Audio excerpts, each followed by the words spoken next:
Barakatah Yahweh, Barakatah Yahweh Shai, Barakatah Yahweh, Barakatah Yahweh Shai. I want to give all praise to Yahweh, Ba'ashem, Yahweh Shai, Ba'ashem, Rakakadash.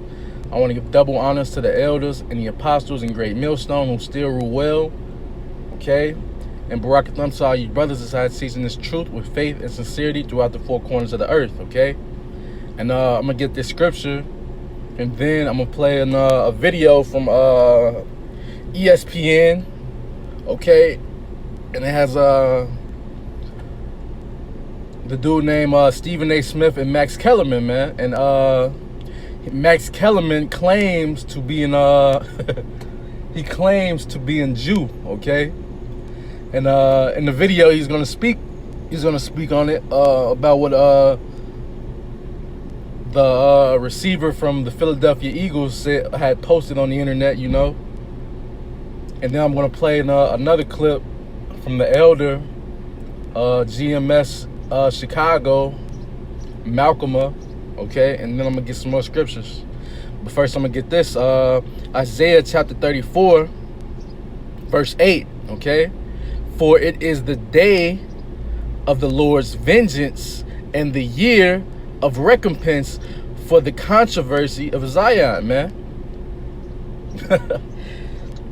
And the controversy of Zion is that those so-called Jews over there in Israel, they stole our heritage, man.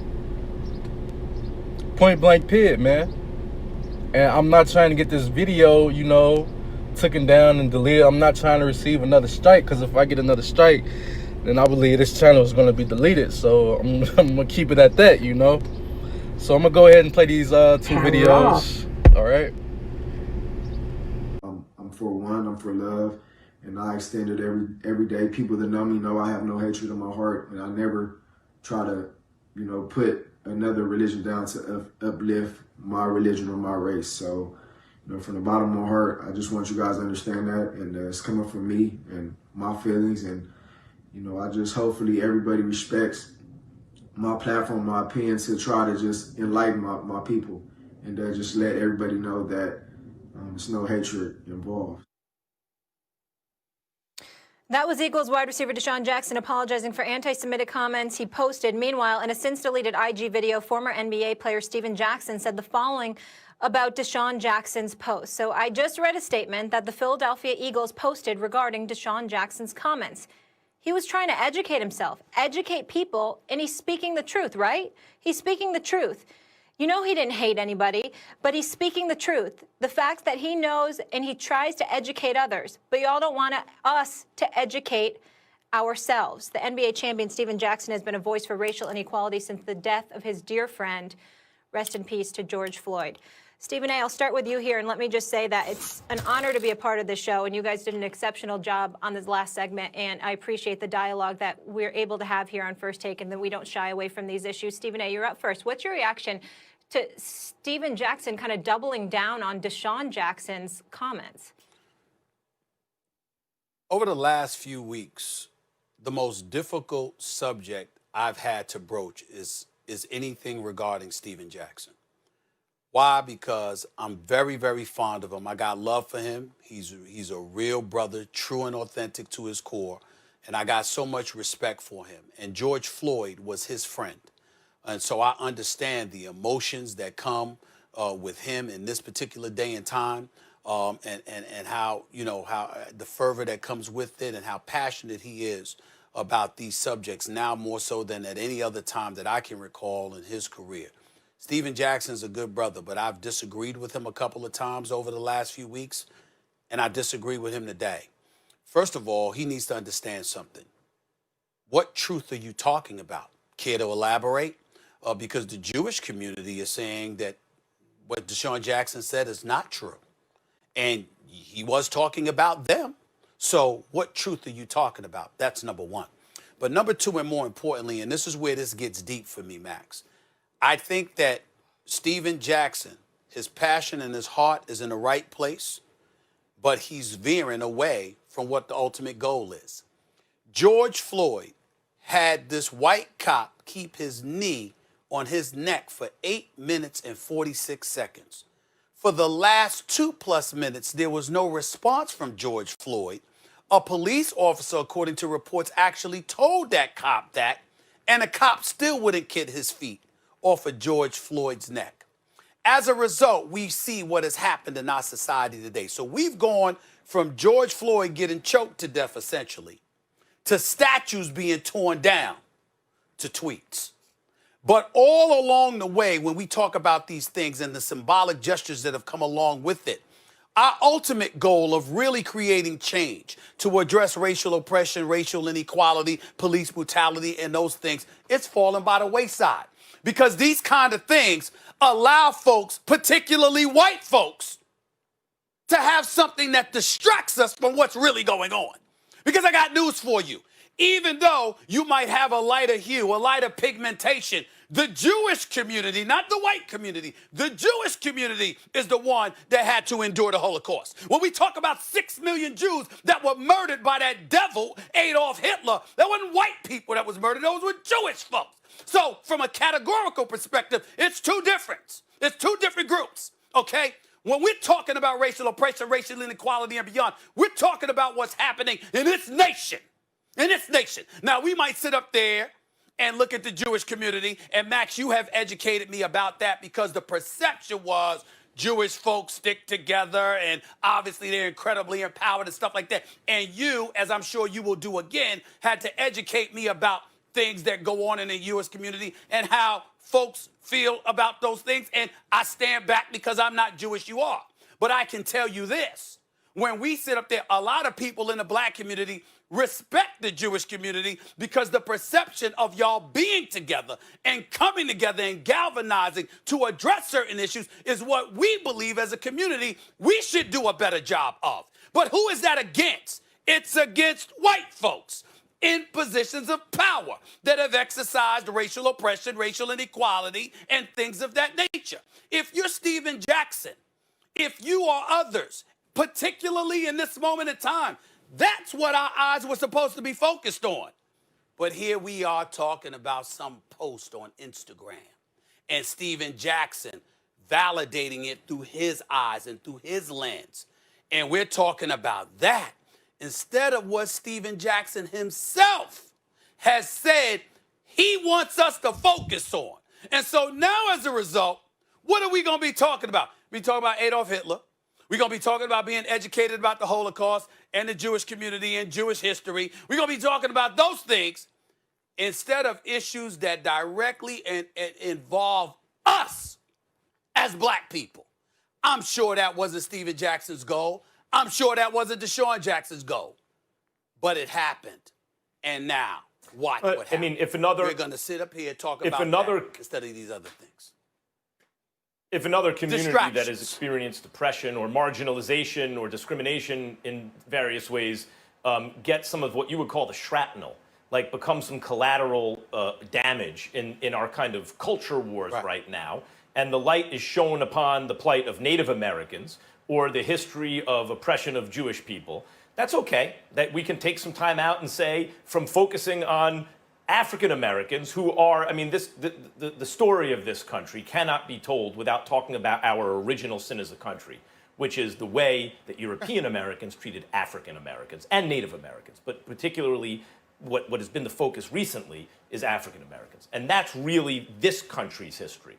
However, if the attention is diverted for a moment to say that, you know, by the way, women or gay people or Jews or some other group, this has also been their experience, and because tangentially it's related somehow, that's okay. And here we come to the classical kind of anti-Semitic issue, which is that Jews are scapegoated.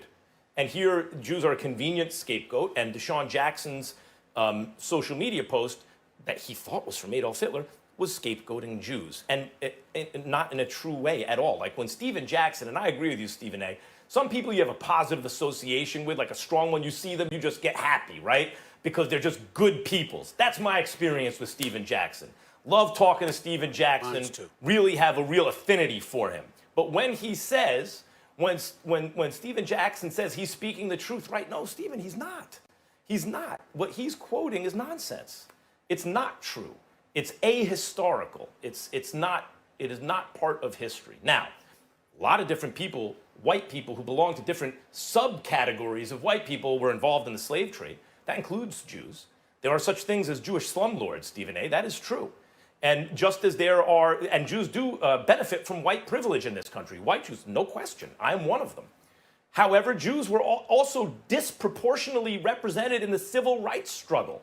Disproportionately represented in the civil rights struggle, among white people. As a matter of fact, Goodman, Schwerner, and Cheney, right, Mississippi burning, two of them were Jewish because they were going down registering black people to vote, and so it's not that you deny certain aspects of your culture's history. It's that you try to correct those and celebrate the good stuff. This goes for every culture. But as far as Stephen Jackson is concerned, referring to Deshaun Jackson's social media post, Stephen, none of that is true. It's simply false. And if you think it's true, you're wrong. A lot of people, Stephen, this is when I say susceptible to low quality information, lacking a formal education, people will do things like take religious texts as history books. They're not history books. There's sometimes some history in a religious text, but they're not history books. And this kind of, and if you do not vet the information carefully, you can believe something that either appeals to your kind of confirmation bias or kind of sounds right to you because you don't know how to vet the information and say, well, that's the truth, but it's not. If Stephen Jackson thinks that what Deshaun Jackson quoted is true, he's wrong. Let me break something down. Let me try to put it in simpler terms to Stephen Jackson. For example, black folks were making a lot of noise about addressing racial inequality and racial oppression, and the affirmative action policies were born because of that, okay? Who's been the biggest?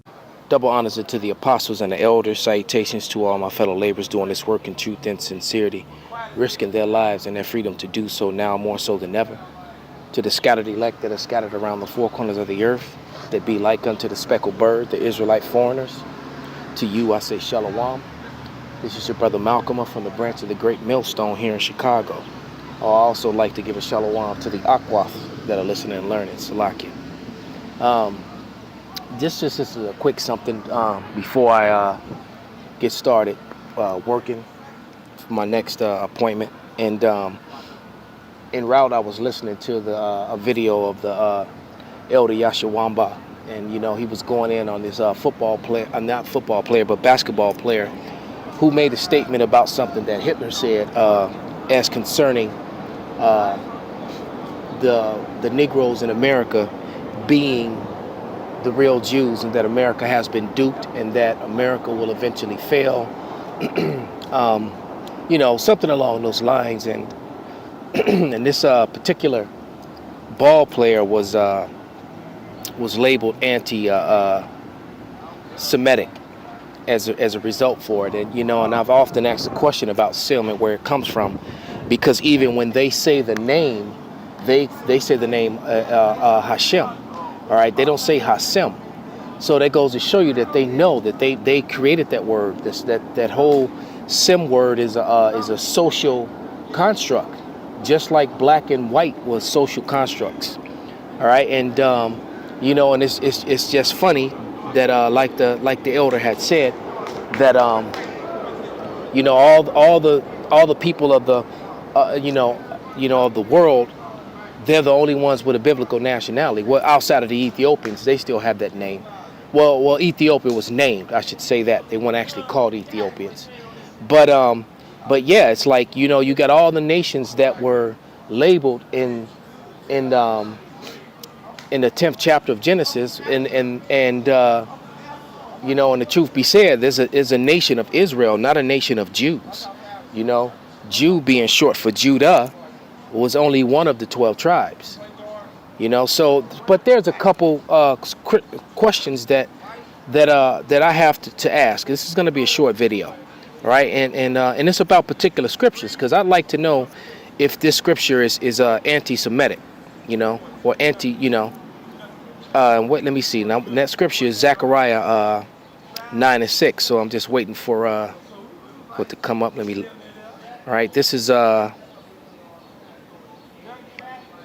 hold on, let's go to it. This is Zechariah 9:6. And it reads, and a bastard shall dwell in Ashdod, and I will cut off the pride of the Philistines.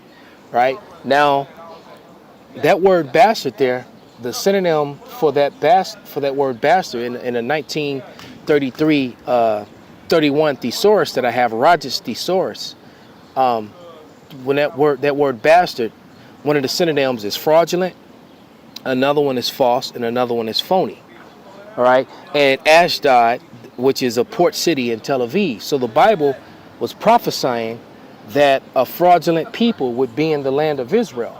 But, you know, I just was wondering, you know, if they would call this scripture anti-Semitic, because anyone who speaks about facts in history, they quickly label that statement as that anti-Sem word.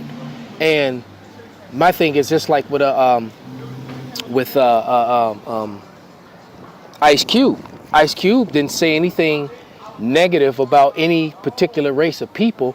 He just simply said that, you know, we are the chosen people, and he posted images of, you know, of the different Moors and the Black Knights and things that were ruling class people in the Middle Ages and in the Dark Ages. And so it just seems that whenever you point out evidence and truth, they just come against it, you know, with rhetoric. And the sad thing is the jakes that join unto them. But, you know, as the mirth is ending and Hollywood is dead, the sports arenas, the gladiator arenas, you know, as it's just like in the times of old, are starting to fade. You know, it's losing its luster. The people aren't, you know, you got to remember in ancient Rome, as Rome was falling, they kept the people high on opium and entertained with the games. That's what they did. And pretty much their main source of entertainment to distract the people, well, all those systems are failing. All right? So I'm just wondering what they're just gonna be forced to just come with their sword and just try and force everyone to comply. And when they do that, that's gonna, you know, the Lord's gonna move on them, you know, because so that time is short. But let's get another scripture that I often bring up on this subject matter, and this is Lamentations 5 and 2. And it reads, our inheritance, meaning our heritage, our way of life, our culture, all right, our inheritance is turned to strangers and our houses to aliens. So it's telling you that the land of Israel is turned to aliens. Well, who's in Israel right now? See, it prophesied that a fraudulent, fake, phony, a bastard would be dwelling in that land. So, you know, I just would like to know, you know, Vocab Malone, or, you know, or the same Edomite, or the same Jewish guy who invited the basketball player out to Auschwitz, you know, which that history has been contended that story has more holes in it than Swiss cheese as well. All you have to do is start talking about cremation and the amount of time for cremation and you know, and that whole thing, that blows a hole in that story as well. And the fact that the crematories were all upstairs.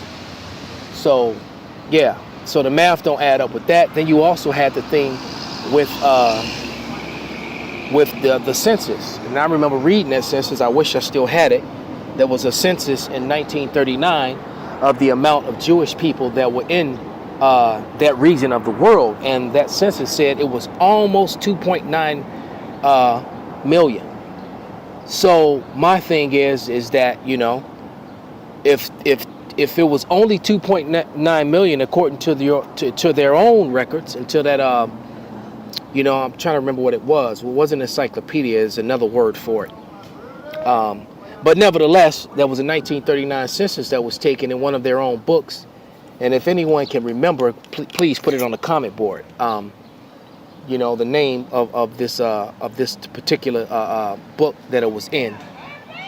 But it said 2.9 million in 1939. So my whole thing, if it's only 2.9 million, how did 6 million die you know, and then there was any left. The math, if you can see, just, you know, please explain that to me. You know, no anti-sim intended, just questions.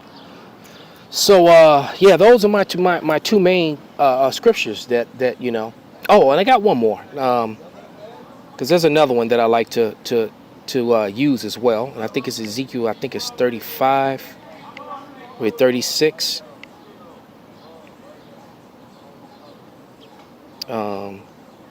No, then it must be 36 and 35. Hold on.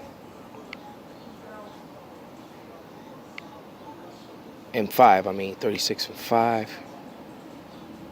Yes, this scripture here. Let me know if this is anti, you know, sim as well. This is Ezekiel 36 and 5, and it reads, "Therefore thus saith Yahweh power, surely in the fire of my jealousy have I spoken against the residue of the heathen and against all Idumea," which is the Greek way of saying Edom. All right. Don't forget about the book of William Beeston, the Cambridge scholar from 1853, that on page 9, it says that it was found in the Jewish Targums that the Romans were indeed Edomites. They're the Basra. So, you know, the prophecy is that the Lord is coming back to destroy all the cities of Basra, and that meaning wherever those Edomites are is Basra. So wherever they dwell on earth, the Lord is coming to visit them, to either destroy them or put them in chains. So I'm just wondering, you know, so, but it says in here, continuing, it says, "Which have appointed my land into their possession, and the joy of all their heart with despiteful minds to cast it out for a prey." So the Holy Land, the land of the Israelites, was prophesied to be appointed in the hands of the Edomites. So just ironic that you got Zechariah 9 and 6, the fake fraudulent phonies, you know, bastards that dwelling in that land currently today, you know, and then you think about the Balfour Declaration, and, you know, and then the next thing is Lamentations 5 and 2 about the inheritance of the Israelites being turned to a strange people in their houses, their land, that there will be a strange aliens people in that land. So, you know, just wondering if those scriptures in the Holy Bible, in those in the Tanakh, by the way, which is supposed to be Jewish. So I'm just wondering if those things might be anti-Semitic. So you know, could someone please answer that question? Call Hello Yahweh Bashim Abashai, Bashim Rakakwadash, Wa Abba Bal Shalom.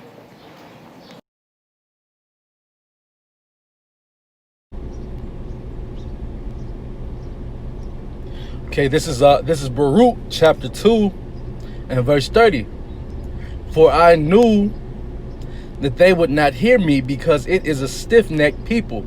But in the land of their captives, they shall remember themselves," man. And that's what's happening all over this country and all over the world right now, man. The true people of Israel, man, the 12 tribes, not just the tribe of Judah, okay? But those people in Israel claim to be, okay? But all the tribes of Israel are remembering themselves, and they're going to come back, man. They're going to come back to Yahweh B'Shem Yahweh Shai, because that is his rightful name, man. Yahweh, okay? The Father, and Yahweh Shai, the Son, who the world ignorantly calls Jesus, man. Okay? And his people being his people being the Israelites, the true Israelites, okay? And only the 144,000 elect will be saved among them, man. Because we are remembering ourselves, okay, in our land of captives, man. And I want to go and get Deuteronomy. Yeah, that's it. Deuteronomy.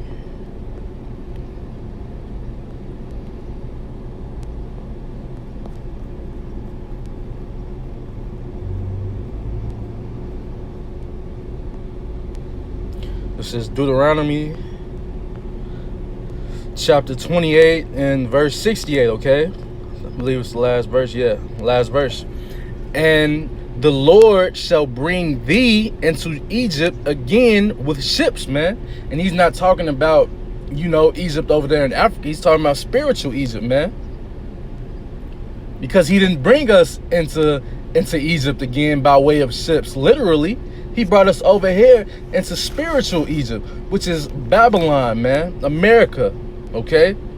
And the Lord shall bring thee into Egypt again with ships. And this matches up, okay? This matches up with history today, man.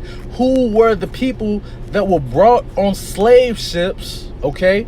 Who were the people that were brought on slave ships from West Africa to the Americas, man?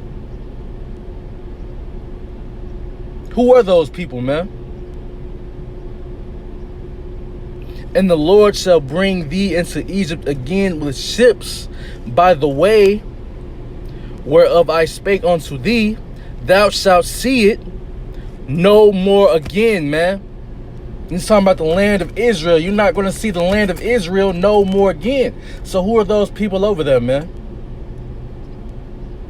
Did the Lord bring us back over there yet? Nope. Because if he did, then why is there still war going on in the world, man? Why are all these wicked things still going on in the world, man? Where is, where's the kingdom, man?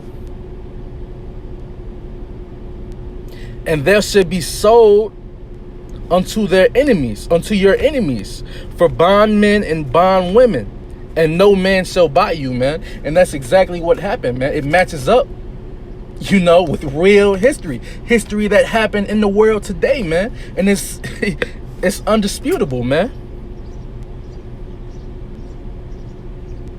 This is what truth we talking about, Stephen A. Okay? And I want to get one more verse, one more scripture.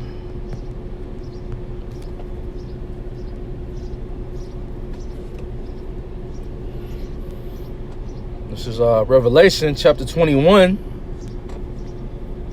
and verse 21, because if Yahushua came back, man, if Yahushua came back, then where's your streets of gold, man? Okay, and here it is, Revelation chapter 21, verse 21. And the 12 gates were 12 pearls. Every several gate was one pearl, Salakia.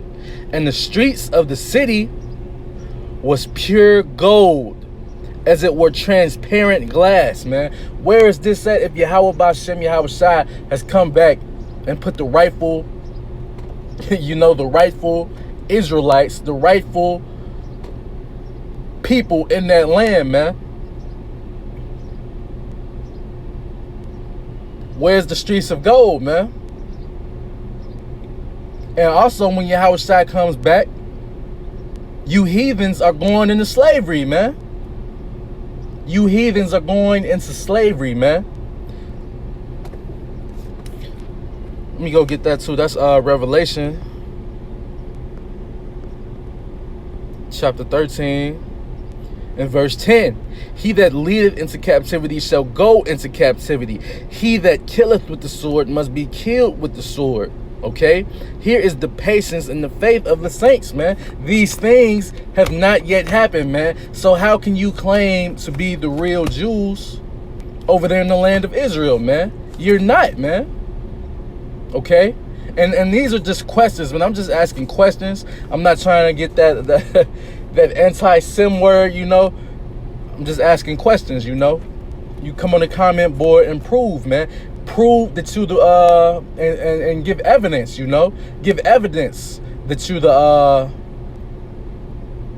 you are who you say you are, man. Because the scriptures and even history doesn't back that up. Okay? And that's pretty much all I wanted to go into on this lesson. I want to give all praise to Yahweh, B'Shem Yahushua, B'Shem Kakadash. I want to give double honors to the elders and the apostles in Great Millstone. And Shalom to the hopefully elect. I hope you brothers were edified.